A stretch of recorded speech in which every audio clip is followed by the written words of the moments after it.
நேத்து நைட்டு தான் எங்க அண்ணா என் பையன பார்த்து செம்மறியாடு பார்த்துருக்கியா தம்பின்னு சொல்லி கேட்டுட்டு இருந்தான். கரெக்டாக இன்றைக்கி பார்க்குற மாதிரி சுச்சுவேஷன் ஆகிடுச்சு.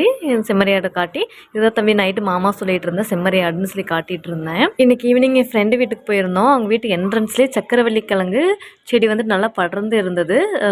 சக்கரவள்ளி கிழங்கு செடி பார்த்து ரொம்ப வருஷம் ஆகிடுச்சு. சரி ஓகேன்னு பார்க்கலாமேன்னு பார்த்துட்டு இருந்தேன். அதுக்குள்ளே அந்தமல்லி செடியெல்லாம் ஒளிஞ்சிட்டு இருந்தது.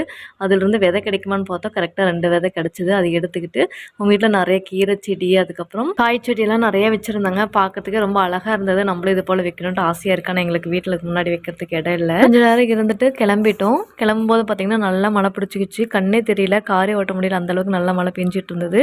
அதனால சைடில் வண்டியை நிறுத்திட்டு மழை கொஞ்சம் கம்மியானதுக்கப்புறம் தான் கிளம்பணும். வீட்டுக்கு வர வழியில் ஒரு ஏரி இருக்குது. ஆல்ரெடி நம்ம வீடியோவில் கூட இந்த ஏரியை காட்டியிருக்கேன். லைட்டாக மழை பெய்யறதுக்கு ஒரு செம்மையாக இருந்தது கிளைமேட்டு. பிளேஸும் ரொம்ப சூப்பராகவே இருந்தது. அதே மாதிரி கிளைமேட்டும் அதுக்கு மேலே இருந்தது.